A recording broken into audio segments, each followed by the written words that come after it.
What's up, guys? We're here in Son Tai. It's north of Hanoi by like 2 hours. We booked a tour at the hotel. The tour guide speaks no English. He just dropped us off here. Let's check it out.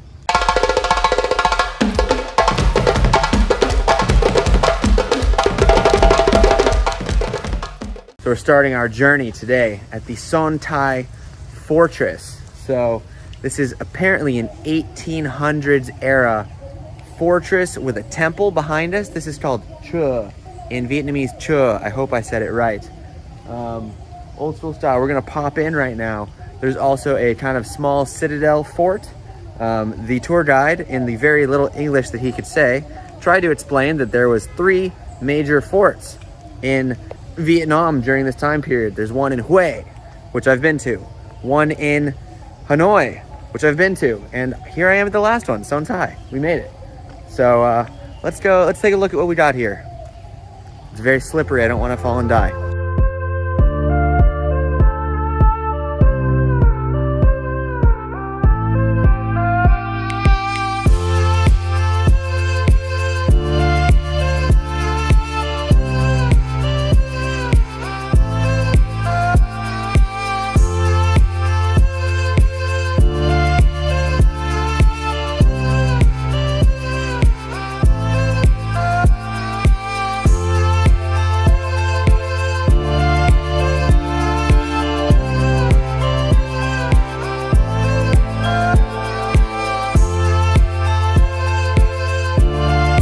Cool part about Vietnam, historically speaking, is that Vietnam had these dynasties very similar to what you would see in China if you ever took Chinese history.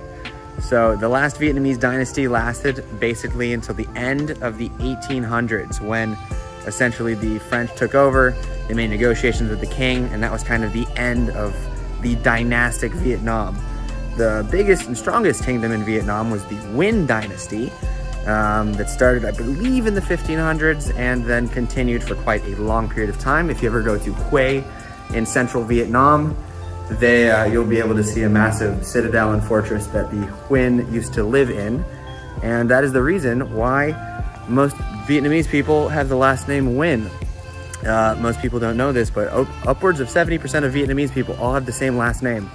And the reason was that most people didn't have last names, and then the Nguyen dynasty said essentially it was a sign of respect, and it was basically a good thing to have a last name. So of course, if you want to, be cool, be part of the club, then you'll join the dynastic last name and feel like you're part of the big imperial family. At least that was the point. So here we are at a fortress. Typical fortresses, they have this kind of situational fort behind me so you can see what's going on. You can snipe some people from atop.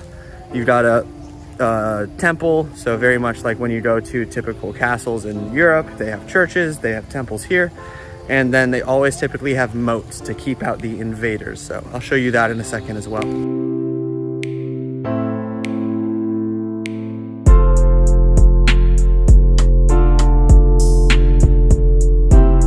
Historically speaking, if we're going way back in time, the Vietnamese used to wage wars against not only the Chinese from the north, but also invaders from the south, various different Hindu and Buddhist peoples of southern Vietnam, and then of course from Laos and from Thailand and from Cambodia. So you can find these military forts all over the place. And Vietnam is what we would call, I would call a warrior country. So it's a country that's been at war for like forever. So war is like embedded into the Vietnamese culture and mindset, not in like we're warrior people, but it is basically a necessity of having lived here. They've always defended their land from someone, and they've seemingly been at war for thousands of years in a row. So current Vietnam, since the 1970s, hasn't particularly been in any war. So I would say for the Vietnamese society and culture, an atypical time, but a time of great prosperity and a time of a lot of development and movement forward. So I respect you, Vietnam. Keep on fighting. And here is what remains of the moat. So it looks more like a pool now. I'm sure that wasn't the case. It probably used to wrap all the way around. And then here, there's actually walls surrounding the area.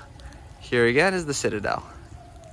And one more thing before we move on out of this area. Don't come to Vietnam in the rainy season. That's gonna be July, August. It's like the high time of the rainy season. It's, I've never been in Asia during the rainy season, but it's not ideal. It rains all the time. It's very like Belgium-like or very like Seattle-like. And so you gotta get a poncho and you look ridiculous. I know this is a good look for me, but I wouldn't recommend it. Come to Vietnam in the dry season. It's beautiful. It's nice, it's hot, and then it's cold in the evening. It's nice.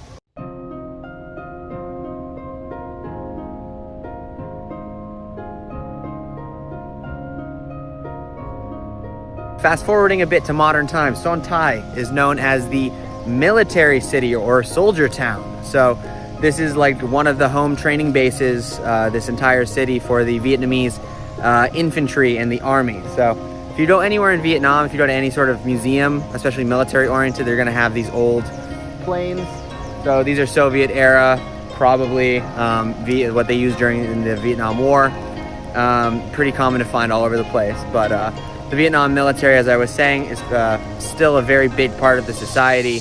They revere their soldiers here, and they, I'm not sure if they have mandatory military service, but they do have lots of people in the military. So as the part of any good communist state, you need to have military members. It's raining harder, so I'm gonna go under a tent. Our next stop is Duong Lam Historic Village. Apparently this is something like, I'm coming with you. Photo. Wait, I'm making video. I make video. Apparently this is something like, I don't know, 500 years old. And I'll tell you more about it when this guy doesn't want to take a photo of me. With a photo shoot going on behind me, I'll tell you a little bit about the village. So this is Duong Lam Village. It's around 500. I read online it said 300. They said 500. It's old. It's a UNESCO Heritage World Site. And this is a very interesting place because it's all the bricks, theoretically, not all of them, but a lot of them are built with fish bones, which I've never heard before. It's either a style or they're literally made out of fish bones. And it's a great trip out of Hanoi. You can kind of walk back in time and see what was going on here in the past, how typical people lived. There's wells, there's communal halls where people eat, there's pagodas. So we're gonna show you all of it. So here you guys can see these are the fish. It's made out of fish. Look at it. Fish.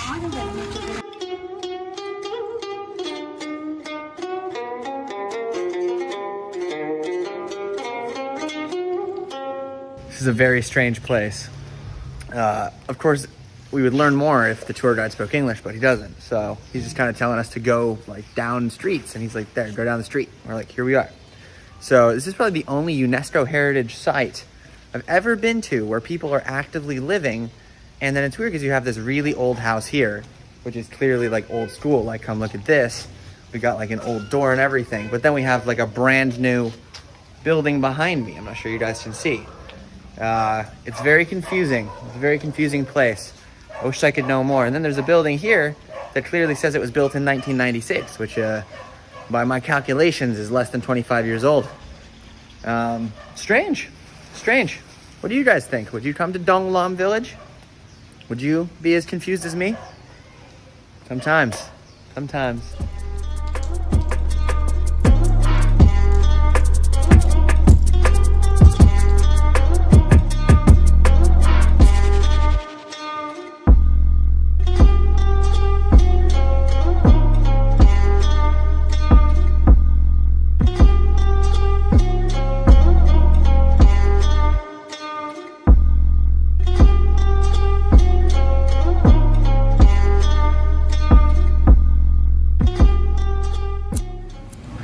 Now we're at the food portion of our mystery journey. This is easily one of the weirdest tours I've been on. The tour guide's giving us no explanation. He's just like, go do your thing. I don't know what's going on, but we're here and we're gonna eat some food. So we've got some very traditional pickled mustard greens. We've got some pickled eggplant.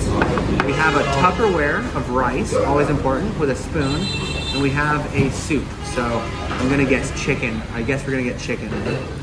Hard to know until you get it. It was beef. For all meals in Vietnam, it's really typical to get a lot of different things and then you pick at it with your chopsticks. You have a little bowl that you fill up with the things that you want and you take the bowl to your mouth as you eat. Most meals typically come with a soup, something cold like a salad, and then your hot dishes served along with rice. We have one last addition. We have fried baby fish.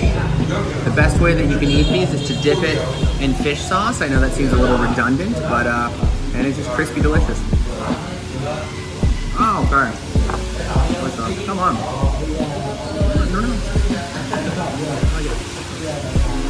Try to take my fish sauce. Delicious.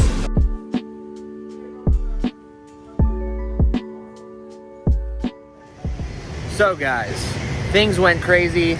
We ended up finishing the tour way early. Basically, we booked a full day tour.